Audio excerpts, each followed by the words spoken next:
Good morning, students. I am Nabiullah Siddiqui, your computer teacher. Up to the last video, I covered the chapter 1.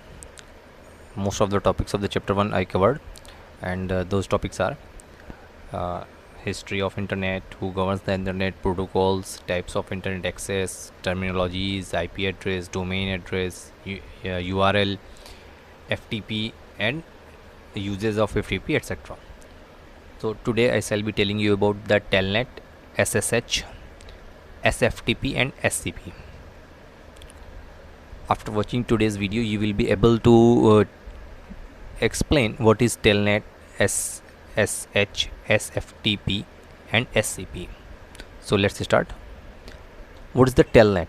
A Telnet is a short form for telecommunication network. So TEL for telecommunication and NET net from network. So it is Telnet.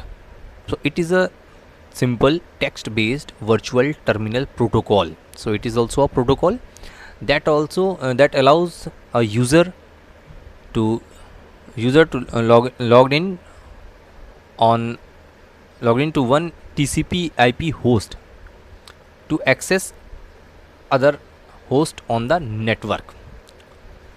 So it is basically a software or protocol that allows user to log on one host computer to access the another host computer. So it was created and launched in 1969. What the telnet is, basically a telnet what does, so from a distant place such as your home or school, you can log on to another computer which is in your office or at any other location. Issue commands as if you were using that computer keyboard and gain access to all the computer resources. Means you are sitting at your home and you are using a computer which is at a distant place, and you are using that computer remotely as you are using your own computer by the means of the commands. So it follows a client server model. So what is a client server model? I already explained what is a client server model. Client means a computer which you are using, and server is a computer which is responding to your queries and request. So which means that you run a piece of software on your PC, that is client, to use the resource of a distant server computer. This distant server computer is called the host. So this is the telnet. Now SSH. SSH stands for secure shell.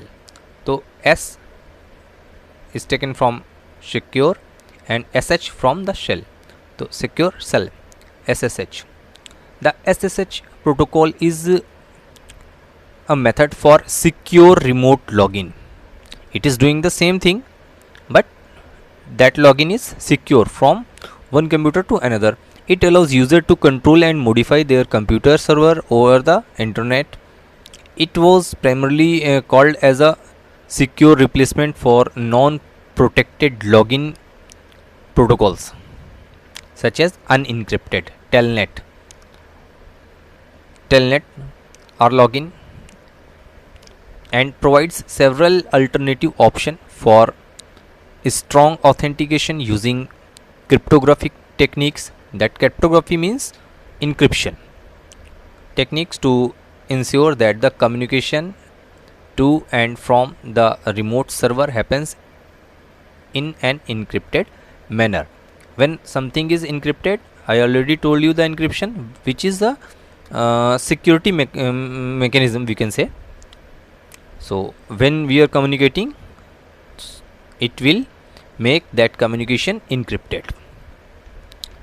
So what are the different encryption technologies SSH use? So SSH uses three types of encryption. First is symmetrical encryption, second is asymmetrical encryption, and third is the hashing. All these three uses different mechanisms for securing the data, but they secures the data does the same thing. So it arranges the secure connection by authenticating the client and opens the correct shell environment if the verification is positive. There are two stages to establish the connection. First, both the systems must agree upon the encryption standard to protect the further communication, and the second, the user must authenticate himself.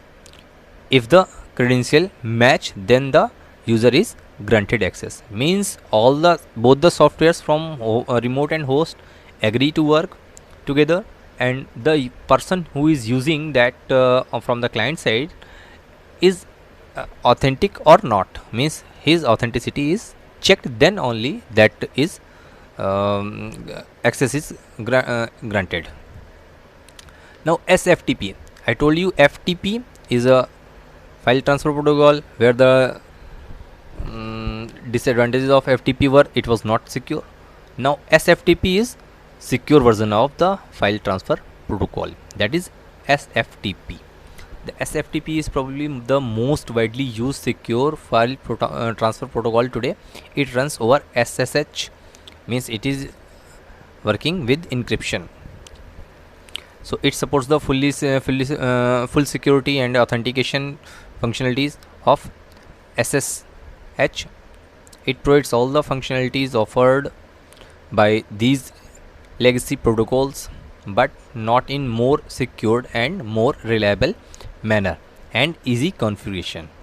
SFTP also protects against the password sniffing.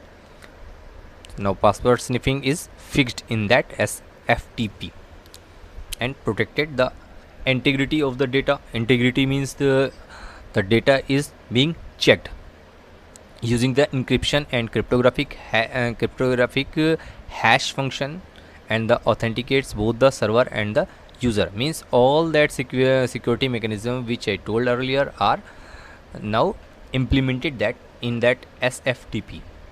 Next is SCP. SFTP and SCP are more similar, but SCP is secure copy. So SCP is a protocol made for sharing files in a secure manner. SCP is similar to FTP but is designed more for security and authentication than easy access. SCP has several advantages and disadvantages when compared to FTP. So here is the comparison or differentiation for FTP and SCP. So FTP, a highly interactive user interface, but SCP is non-interactive command line tool. It is non-interactive but secure. So it has no security features. It encrypts file and verifies the user authentication, means the security is here. It is mostly used by novice users who simply wish to upload and download file from their own server, but it is often used to transfer batch files and scripts and more secure than the FTP. So today I covered Telnet, SSH, SFTP and SCP.